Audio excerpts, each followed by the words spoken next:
भूमि सुधार के अंतर्गत लॉर्ड कॉर्नवालिस द्वारा बंगाल में स्थायी बंदोबस्त किया गया, जिसकी चर्चा हम पूर्व कक्षा में कर चुके हैं।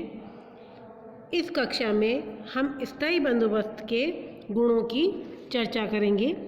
स्थायी बंदोबस्त बंगाल के किसानों के सामने एक नवीन योजना के रूप में प्रस्तुत किया गया, जिसके बारे में इतिहासकारों की अलग अलग राय है। जेसी मार्शमैन ने इस कदम व्यवस्था की प्रशंसा करते हुए कहा कि यह एक साहसिक, निर्भीक और समझदारी का कदम था। रमेश चंद्र दत्त ने भी लॉर्ड कॉर्नवालिस का बुद्धिमत्तापूर्ण कल्याणकारी कार्य बताया। इसके निम्नलिखित गुण हैं। पहला, बंगाल का समृद्धशाली होना। लॉर्ड कॉर्नवालिस ने बंगाल प्रदेश की भूमि जमींदारों को निश्चित रकम पर हमेशा के लिए दे दी।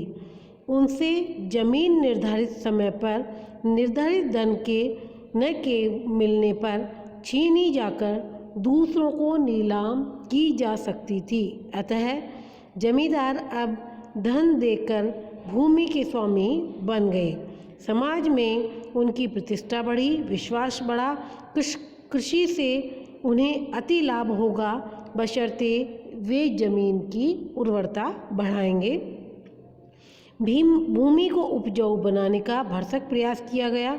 इसके अलावा कॉर्नवालिस के आगमन से पूर्व जो खेत जंगल का रूप धारण कर चुके थे, वे अब शस्य श्यामला रूप धारण करने लगे। जमींदार दिनों दिन मालदार होते हुए औद्योगिक धंधे करने लगे। इन सब का परिणाम हुआ कि बंगाल में हरे भरे खेतों के अलावा बड़े बड़े नगरों का भी विकास हुआ।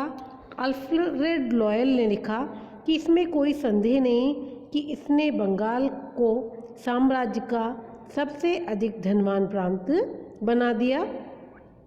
दूसरा, भूमि की उर्वरता में भारी वृद्धि। बंगाल की भूमि तो पहले ही उपजाऊ थी, उसकी उर्वरता नष्ट थी।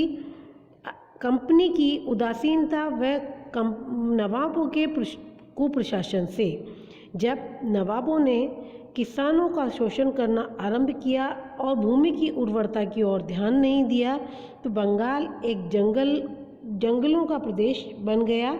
बंजर जमीन का विस्तार अधिक हो गया। परंतु कॉर्नवालिस के स्थायी बंदोबस्त के परिणाम स्वरूप प्रथम तो जमींदारों ने ही भूमि को उपजाऊ बनाना आरंभ किया। दूसरे, किसानों ने भी अपने उत्पादन बढ़ाने की दृष्टि से सिंचाई ठीक से करना आरंभ कर दिया। इसके अलावा W.S. सेटन के मतानुसार अराकान के माघ लोगों ने और मराठों ने जब बंगाल पर छापा मारना बंद कर दिया, तो किसान निश्चिंत होकर कृषि करने लगे। फलस्वरूप पहले से अधिक आय होने लगी। तीसरा, कंपनी की आय में वृद्धि। स्थायी बंदोबस्त से पूर्व कंपनी की आय निश्चित नहीं थी, प्रतिवर्ष घटती बढ़ती रहती थी।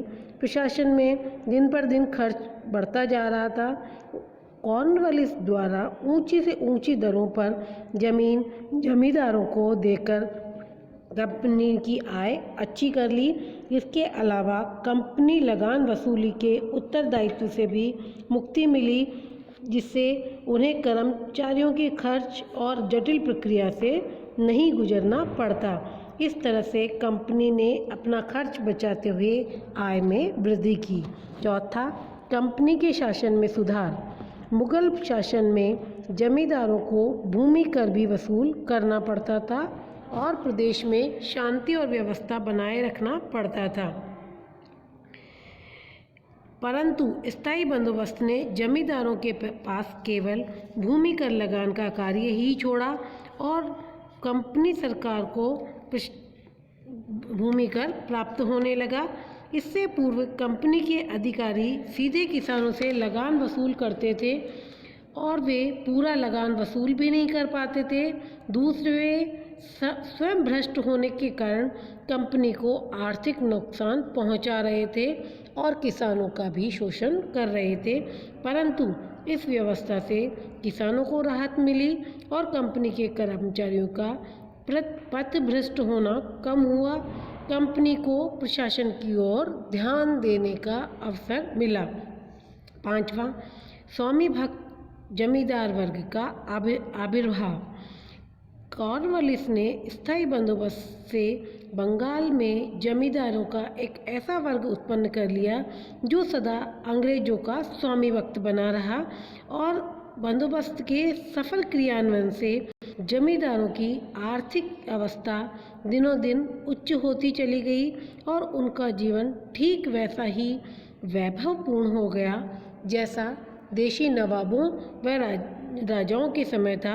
वे शीघ्र ही इस निष्कर्ष पर पहुंच गए कि उनकी प्रतिष्ठा अंग्रेजों के अस्तित्व में है। यही कारण है कि कंपनी का 1857 में तथा ब्रिटिश सरकार का विश्व युद्धों में जमींदारों ने साथ दिया और अंग्रेजों ने भी यह समझ लिया कि भारत में टिके रहने के लिए जमींदार वर्ग का सहारा जरूरी है। 6, इस बंदोबस्त से जमींदारों को कई रियायतें उपलब्ध हुई और उन जमीन के उन्हें पट्टे दे दिए गए। भूमि बेचने से पूर्व उन्हें अब कंपनी सरकार की अनुमति लेने की आवश्यकता नहीं थी। प्रदेश में तथा जमींदारों के भूभागों में शांति व व्यवस्था बनाए रखने के लिए उत्तरदायित्व से भी वे मुक्त हो गए। इसके अलावा ब्रिटिश सरकार समय समय पर उन्हें पदवियों से भी अलंकृत करने लगी, जिससे समाज व सरकार में उनकी प्रतिष्ठा बढ़ने लगी। 7वां, कंपनी की लोकप्रियता। लॉर्ड कॉर्नवालिस ने ईस्ट इंडिया कंपनी को भी लोकप्रिय बनाया। इस व्यवस्था से किसानों को राहत मिली। अब कंपनी के कर्मचारी उन्हें अपने जुल्मों की चक्की में नहीं पीस सकते थे। अब वे अपने ग्राम छोड़कर नहीं भागते थे। अतः किसान भी इस व्यवस्था के प्रशंसक बने। जमींदार तो इस व्यवस्था के प्रशंसक बन ही गए। यदि जमींदार किसानों का शोषण करते तो कंपनी की बदनामी का कोई प्रश्न ही नहीं उठता। बंगाल की खुशहाली सबके सामने आ गई। अतः इस व्यवस्था के सफल क्रियान्वयन से ईस्ट इंडिया कंपनी भारतवासियों में लोकप्रिय बनी और उसके प्रणेता कॉर्नवालिस प्रशंसा का भाजन बन गए। हमने आज स्थायी बंदोबस्त के गुणों की चर्चा की है, लेकिन इसके साथ ही स्थायी बंदोबस्त के बहुत से दोष हैं जिसकी अगली कक्षा में हम चर्चा करेंगे।